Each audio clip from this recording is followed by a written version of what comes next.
Move on, you discover something that we are now in the schools of psychology, and some of these schools have been dealt with. We have dealt on.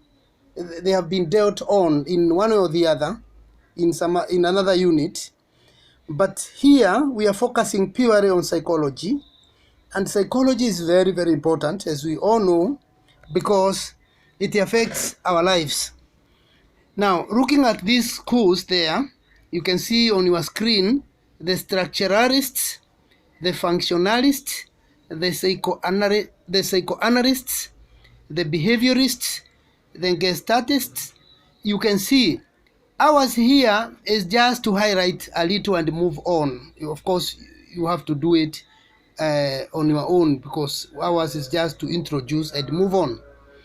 So, behaviorists or behaviorism holds the following theories: that human beings are no more than higher primates whose behavior is ultimately determined by evolutionary selective factor.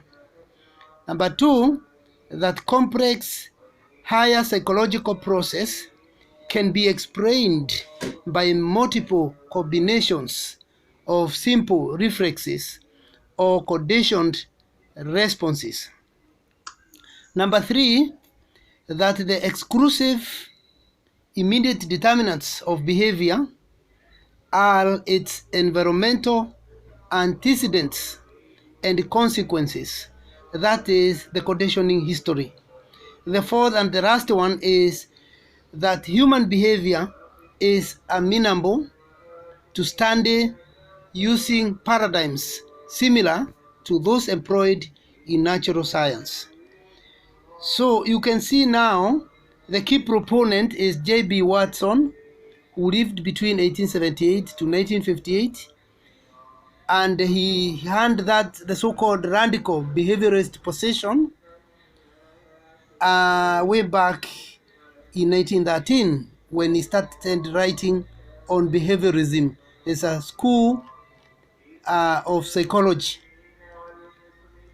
And he was also influenced by another one who came before him, Pavlov, who died in 1936, having been born in 1849.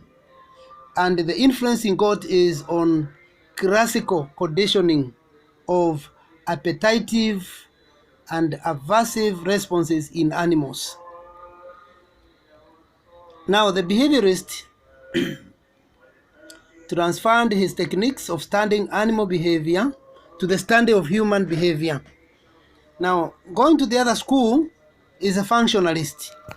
And functionalism is a school of psychology which emphasizes the functions of activities of the mind rather than its content, which is emphasis of its rival, structuralism. So you can see the functionalism its emphasis is on functions, hence functionality or functionalist school in psychology. So the activities of the mind or the functions of the mind, how the mind functions. And this school of psychology was formed 20 years after the structuralist school was formed. And I should hasten to say it was formed by psychologists who were dissatisfied with the structuralist emphasis on mental states, and they came up with activities of the mind, not mental states. So instead of asking what is consciousness for, as the structuralist would do, the functionalist would ask what is its purpose, or what is its functions.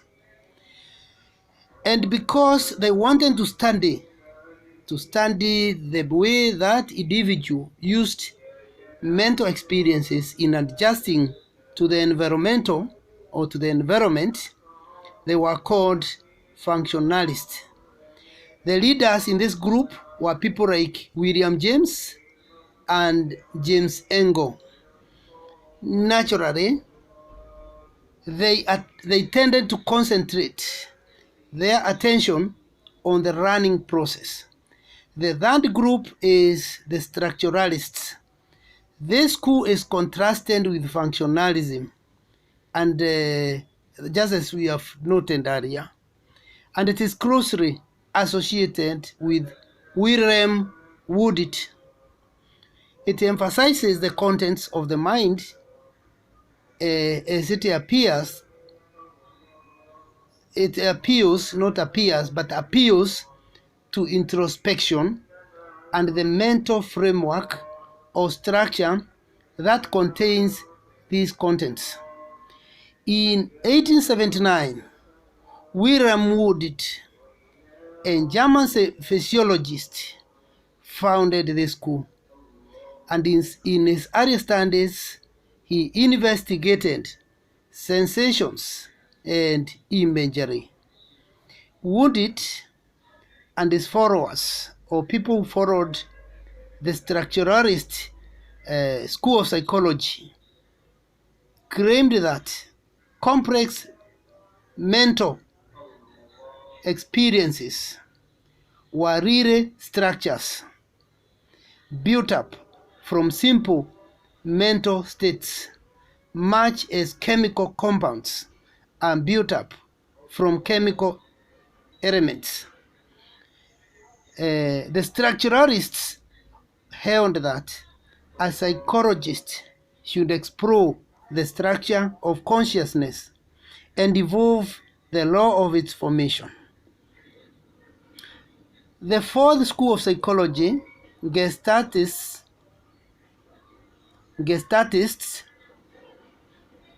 associated to Wolfgang Kohler, a German psychologist who, while in exile during the First World War, that's 1914 to 18, made certain experiments on the learning process of apes that convinced him of the great importance of insight in learning. Kohler's work convinced him that the whole pattern of an experience is more important than its individual parts in determining its meaning and even its appearance. The school they started is called Gestalt School, after the German word for pattern. So Gestalt School has to do with patterning, the pattern. And the Gestalt psychology was also a reaction against the behavioral psychology of Pavlov and Watson. And it insisted that psychological phenomena should be treated as gestalts or forms or patterns which could not be equated with the elements that made them up. So you can see this methodology of Gestaltists has a lot to do with the pattern. So Kohler later branched out. I hope the network is not lost. My lights went off in my room, so it can be very sad. Kohler later branched out into studies of insight learning in apes. Are we together? Is network still there?